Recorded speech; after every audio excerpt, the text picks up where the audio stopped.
Grammar কম বুঝিস? একটু কম বুঝিস? কমই বুঝিস? কেন কম বুঝিস? ক্লাসে বসে কেউ তো ভালো বোঝেই, অনেকেই ভালো বোঝে।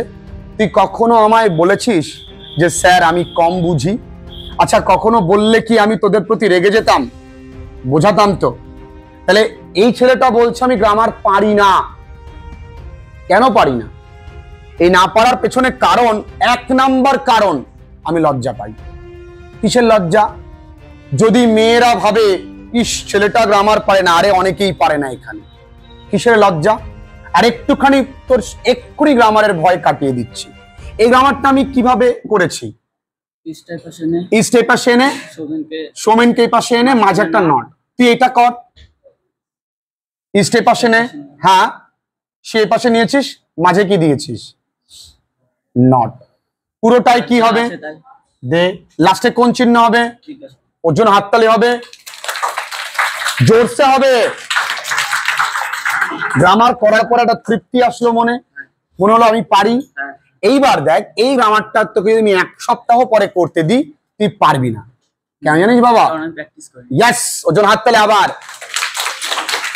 ও নিজে জানে ওর কেন ও পারে না, কারণ শেখানোর সময় আমি 100% দিয়ে শেখাই তো, ঠিক তো? হ্যাঁ, ভালো লাগে তো পড়তে? সত্যি তো? বাড়িতে প্র্যাকটিস করা কম হচ্ছে, পড়ার প্রতি একটু কম মনোযোগী হচ্ছে। আচ্ছা, এই গ্রামারটাই দেখ আমি এখনই তোর সামনে একটু অন্যরকম ভাবে করাচ্ছি। এই সৌমেনকে দিয়েই করাবো। সৌমেন ওয়েটেড, অপেক্ষা করেছিল, ফর হার, তার জন্য। তুই তো জানিস সৌমেন অপেক্ষা করে। তাহলে এই বাক্যে বাবা অক্সিলিয়ারি ভার্ব কি আছে? একটাও? মানে অ্যামিজার ওয়াজ ওয়্যার আছে, হ্যাভ হ্যাজ হ্যাড আছে, ক্যান উইল শ্যাল কুড আছে বাবা? নেই, কিচ্ছু নেই। ওকে খুলতে দাও, নেই। যদি না থাকে অক্সিলিয়ারি ভার্ব, তাহলে মানে কিচ্ছু নেই। আচ্ছা, তোর আজকে এখান থেকে এখানে আসতে এই পথটা কি খুব বেশি? শুধু সাহস লাগলো। তাহলে প্রথম কাজ কি? প্রশ্ন করতে ভয় পাবো না। 2 নাম্বার যেটা শিখবো, খাতায় সুন্দর করে লিখবো, যেদিন পড়বো সেদিন বাড়িতে গিয়েই দেখবো এবং প্র্যাকটিস করব। ঠিক আছে? আচ্ছা, এটা আমরা করি। কঠিন গ্রামার করব। পাস্ট টেন্সে যখন কেউ নেই, তোর যখন কেউ নেই, ওপরওয়ালা আছে, আমি আছি, চিন্তা নেই। তাহলে শুরুতে কি লিখবো? ডিড। কিছু আছে কঠিন? আচ্ছা, তাহলে আমি এখানে কিনেছি ডিড, তাহলে আমি এরপরে আনতাম কি? নট। আনি না, নট। এবার আমাদের কে আসবে? আমাদের নায়ক সৌমেন। এবার মনে রাখ বাবা, এখানে ভুল হয়ে গেল। এই যে ডিড যখন আমি লিখবো, ডিড লিখি, ডাজ লিখি, ডু লিখি, যাই লিখি, আমাকে ভার্বের ফার্স্ট ফর্ম লিখতে হবে। তাহলে এই ওয়েটেড এর ফার্স্ট ফর্ম কি? এই ইডিটা তুলে দে। বাহ, এতদিন ধরে পড়ছি, এতটুকু তো সেন্স হবেই। কঠিন? আচ্ছা, ধর এবার বললাম Roni wanted me to go there.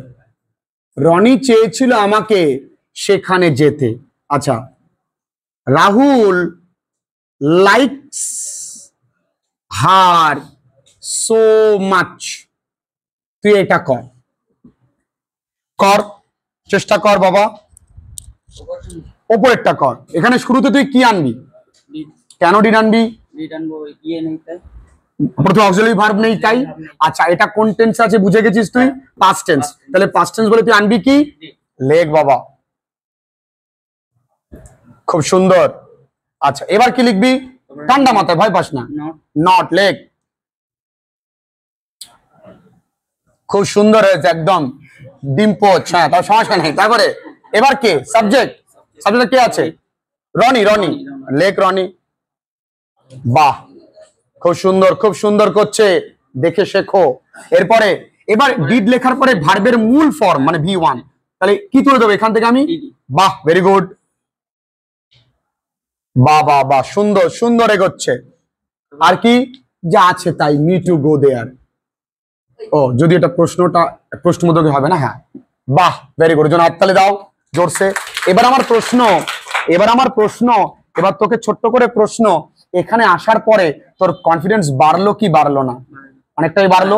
মনে হবে যে ওই বন্ধুদের সঙ্গে না বসে একটু আরামসে আলাদা করে এসে গ্রামারটা শিখি। বন্ধুরা চলে যাবে না, কিন্তু ওখানে বসে যে বন্ধুরা ফাজলামো মারছে তারা কিন্তু রেজাল্ট খারাপ হলে তোমার সঙ্গে থাকবে না, এটা মাথায় রেখে দিও। নিজের ভালোটা বুঝতে শেখো বাবা, নিজের ভালোটা বুঝতে শেখো। তোমার বাবা কি করে?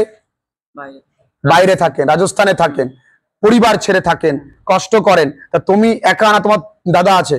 দাদার নাম কি? ও, তো দাদাও তোমার কাছে পড়তো। হ্যাঁ, তাহলে দাদা আছে, দাদা ভালো পড়াশোনায়, তোমাকেও কিন্তু ভালো করে পড়তে হবে। আসো আসো, বংশ পরম্পরা স্টুডেন্ট সব। আচ্ছা, সেকেন্ডটা কে করতে পারবে? আমি যারা পারবে তাদেরকে আজকে নেব না, সবাই ভালোর কথা বলে, আমি যারা পারবে না তাদের কথা। চলে আয়, এই চলে আয়, চলে আয়। জীবনেও বই পড়ো না মা? পড়ো। ভালো রেজাল্ট করার ইচ্ছে আছে? আছে তো? দাঁত বের করলে শুধু হয় মা, একটু সিরিয়াস হতে হয়। আচ্ছা, Rahul likes her so much, তাই না? তুমি এতগুলো যে গ্রামার করলাম, তুমি বুঝেছো? বুঝেছো, একদম সুন্দর, কোনো প্রবলেম নেই। তাহলে এইখানে Rahul likes her so much, এইখানে শুরুতে আমি কি লিখবো মা? আমি শুরুতে এখানে কি অক্সিলারি ভার্ব আছে? নেই তো, নেই। আচ্ছা, তোরা কে কে পারবি একটু জোরে হাঁক দিয়ে বলতো আমরা পারবো? পারবি তো? এতগুলো তোদের বন্ধু বান্ধবী পারছে, তুই কেন পারছিস না? প্রবলেম, আমি যখন তোকে করাচ্ছিলাম, যখন ওদের শেখাচ্ছিলাম, তুই পাশের জনের সঙ্গে গল্প করছিলিস, তাহলে মাঝখানে ভুলে গেছিস? প্রত্যেকটা ক্লাস মাইনিউটলি দেখতে হবে। যারা অনলাইন ক্লাসেস করছে আমার, তাদেরকে বলা থাকে যখনই তোমরা ক্লাসেস করবে বাবা মাকে সঙ্গে করে নিয়ে ক্লাস করবে, তাহলে চাইলেও তুমি ফাঁকি দিতে পারবে না। এইবার যে মেয়েটা 99 পেয়েছে ইংরেজিতে, সেই মেয়েটার মা আমায় ফোন করে এমন ভাবে বলছেন যে মাস্টারমশাই আপনাকে সামনে পেলে অনেক কিছু বলেছেন। আমি বললাম, এমা আপনি আমার থেকে বড়, আমার মায়ের মতন, আশীর্বাদ করুন যেন অনেক ভালো কিছু করতে পারি। তাহলে ওদের বাবা মা দেখতো ক্লাসেস। আমিও বলি, বাড়িতে যখন পড়বি শিল্ড শক্তি নিয়ে পড়তে বসবি, মাকে সঙ্গে করে নিয়ে বসবি, তাহলে পড়াটা ভালো হবে, চাইলেও ফাঁকি মারতে পারবে না। তাহলে এখানে শুরুতে কি আনবে? একটু বান্ধবীকে বোঝা, কি আনবি? কেন ডাজ আনবো? লাইকস আছে তাই। এতক্ষণ পরে বুঝলে, লেখো লাইকস থাকতে কি হবে? লেখো। বাহ, হাতের লেখা তো বেশ ভালো। এরপরে এরপরে কি লিখবে? নট। কনফিডেন্স নেই। কেন কনফিডেন্স নেই? ভুল হোক না, আমরা যখন গ্রামার করতে যাব, শিখবো, তখন এটা ভাববো যে ভুল হোক, কিন্তু রিপিট মিস্টেকস না হয়। একবার ভুল হবে, সর্বোচ্চ দুবার, তার যেন বেশি ভুল না হয়। তাহলে লেখো ডাজ নট। রাহুল লেখো। প্রশ্ন করছে, মানে করুণ নয়নে রাহুল। আচ্ছা, এগো। এরপরে কি? তুমি লাইকস লিখবে না লাইক লিখবে? কেন লাইক লিখবে? ভেরি গুড, ওজন হাততালি আবার। এর সঙ্গে সঙ্গে এটাও বলতে হবে, যখন কেউ পারবে তাকে অবশ্যই প্রশংসা করতে হয়, কারণ প্রশংসা আমাদের মনোবল বৃদ্ধি করে, তাই না? আমরা যদি সবসময় বকতে লাগি, কেন পারিস না, কেন পারিস না, তাহলে মনোবলটা আস্তে আস্তে কমে থাকে। করো লাইক হার সো মাচ, লেখো, তলায় দাগ দিয়ে দাও। বাহ, এবার শেষে কি লিখবে মাগো? ফুল স্টপ না জিজ্ঞাসাবোধক চিহ্ন? দিয়ে দাও, এখানে দাগ দিয়ে শেষে জিজ্ঞাসাবোধক চিহ্ন দিয়ে দাও। যাও, এগিয়ে চলো, এগিয়ে চলো সঙ্গ, জন হাততালি দাও। তাহলে আমরা যেটা বুঝলাম, আসো, আমরা যেটা বুঝলাম যে গ্রামার না পারার পেছনে, ইংরেজি গ্রামার না পারার পেছনে কারণগুলো কিন্তু স্পষ্ট। তুমি কোন মাধ্যমে পড়ছো ইম্পর্টেন্ট নয়, কতখানি সিরিয়াসলি পড়ছো ইম্পর্টেন্ট, কতটা সিরিয়াসলি পড়ছো সেটা ইম্পর্টেন্ট। মন দিয়ে পড়ো। লোকে তোমাকে যেভাবেই তুমি পড়াশোনা করো, তোমাকে লোক বলবে, কারণ জ্ঞানের দেওয়া এবং পণ্ডিতের অভাব নেই এই পৃথিবীতে। তোমার কাজ তুমি করে যাও, তোমার কাজ করে তুমি লক্ষ্যে পৌঁছাও।